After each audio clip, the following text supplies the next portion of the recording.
आज का Monday night raw kick off किया तब मेन इवेंट जे उसो ने, जिनकी हाल ही में रीयूनियन हुई है अपने भाई जिमी उसो के साथ। इन्होंने कहा कि लास्ट वीक मैं टीम ऑफ ब्लड लाइन की वजह से अपना इंटरकॉन्टिनेंटल टाइटल हारा और फिर ब्लड लाइन ड्रामा हुआ और फिर मैं वापस स्मैकडाउन में जाकर उनके टैग टीम चैंपियनशिप्स हरवा के आया। जे उसो ने अपने भाई जिमी उसो को फिर कॉल आउट किया और फिर जिमी उसो ने आकर कहा, भाई मैं तुम्हारी आंखों में आंखें मिला के कहता हूँ थैंक यू फॉर एवरीथिंग जो लास्ट स्मैकडाउन में तुमने किया। जिमी उसो ने फिर जे उसो को कहा कि हमें सोलो सिकावा की ब्लड लाइन को हैंडल करने के लिए इकट्ठा होना पड़ेगा क्योंकि वो द वंस नहीं है, हम द वंस हैं। फिर वो जे उसो को हक करने के लिए थोड़ा आगे बढ़ते हैं, लेकिन जे उसो ने उनको ऐसे रोक दिया। जे उसो ने जिमी को कहा कि अब हम द वंस नहीं रहे, आज से 6 महीने पहले रेसलमेनिया में हम दोनों ही आपस में लड़ रहे थे। उसके बाद मैंने अपना नाम बना लिया है, लेकिन अगर फिर भी हमें इकट्ठा होना है तो कुछ चीज़ें हैं जो हमें ठीक करने की ज़रूरत है और उसके बाद हम सोलो सिकावा की ब्लड लाइन को दिखाएंगे कि हम क्या कर सकते हैं।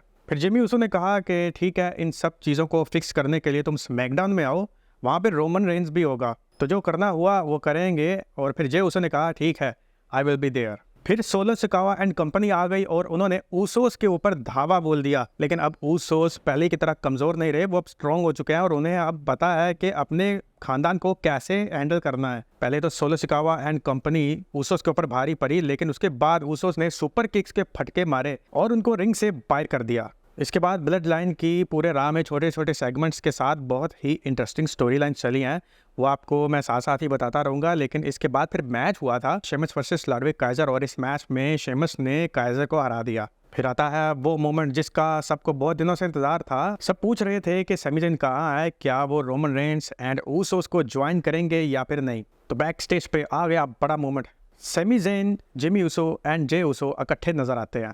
सैमी ज़ेन जे उसो से कहते हैं कि मैं तुम्हारे साथ कोई बात करना चाहता हूँ लेकिन अकेले में। देन सैमी ज़ेन और जिमी उसो की कन्फ्रंटेशन होती है और जिमी उसो का रिएक्शन कुछ चेंज हो गया सैमी ज़ेन को देखते देखते। जिमी उसो के जाने के बाद सैमी ज़ेन ने जे उसो को कहा कि तुम्हारे साथ रोमन रेंस और जिमी उसो ने जो कुछ किया, इसके बाद भी तुम उनसे मिलना चाहते हो। अब तुम अकेले हो, तुम्हारा नाम बन गया है और आई डोंट थिंक कि तुम्हें इनके साथ मिलना चाहिए। अगर उनको ब्लड लाइन से कोई इशू है तो उनको खुद मैनेज करना चाहिए, तुम्हारा तो इससे अब कोई लेना देना नहीं।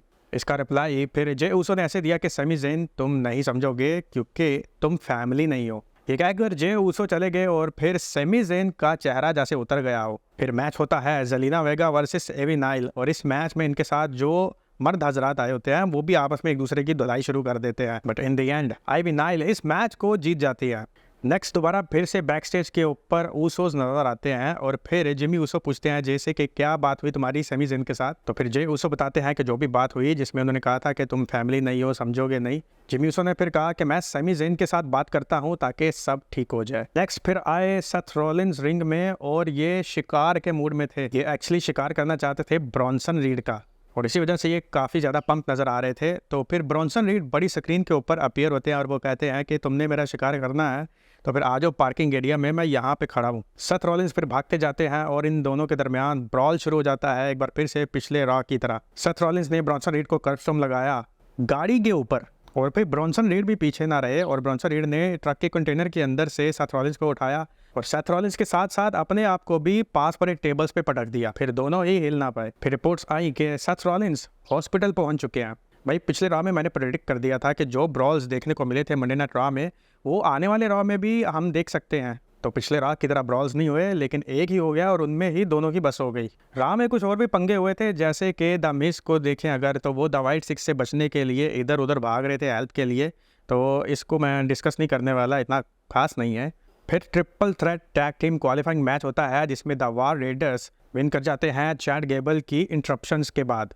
फिर हमें नज़र आता है कि जिमी उसो सैमी ज़ेन को बैक स्टेज के ऊपर ढूंढ रहे होते हैं, लेकिन दोबारा से इनकी कन्फ्रंटेशन हो जाती है अपने भाई जे उसो के साथ। फिर जिमी एंड जे उसो अपने पीछे देखते हैं तो काफ़ी शॉकिंग सीन देखने को मिलता है जब सैमी ज़ेन सोलो सिकावा के साथ बातचीत करते नजर आते हैं। तो ये सब क्या था भाई? जिमी एंड जे उसो ये देखते हुए काफ़ी ज़्यादा दंग रह गए। आई थिंक मेरे पर्सनल ओपिनियन में जे उसो ने सैमी ज़ेन को जो कहा कि यू आर नॉट फैमिली, इसको शायद सैमी ज़ेन दिल पे ले गया और इसी वजह से ये दुश्मन सोलो सिकावा के साथ बातचीत करते नजर आया है। लेकिन दूसरी तरफ ऐसा भी पॉसिबल है कि सैमी ज़ेन शायद कोई गेम खेल रहे हो, कोई प्लान इन्होंने बनाया हो, क्योंकि सैमी ज़ेन इतने भी बेवकूफ़ नहीं है कि वो जे उसो की इस बात पे अपने फ्रेंड के खिलाफ हो जाएं और दुश्मन के साथ बात करें। खैर एंड पे आया फिर main event Damien priest versus Dominik Mysterio. इस मैच में भी जजमेंट डे ने फुली इंटरप्शन की और इसका फ़ायदा उठाया डोमिनिक मिस्टीरियो ने, जिन्होंने फोर्स वाले पिन करके डेमियन प्रीस्ट को बीट कर दिया। डेमियन प्रीस्ट इस हार को फिर बर्दाश्त ना कर सके और इन्होंने अपना पूरा गुस्सा जजमेंट डे के ऊपर उतार दिया।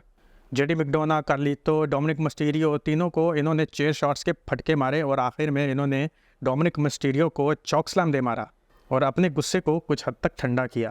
तो ये था आज का मंडे नाइट रॉ। देखा जाए तो WWE रॉ आज ब्लड लाइन के सेगमेंट्स के ऊपर ही डिपेंड कर रही थी, जो कि छोटे छोटे ब्रेक्स की सूरत में हमको देखने को मिले। तो आपके इस शो को लेकर क्या राय है कमेंट बॉक्स में ज़रूर शेयर कीजिए। मिलते हैं अगले वीडियो में। सी यू नेक्स्ट टाइम।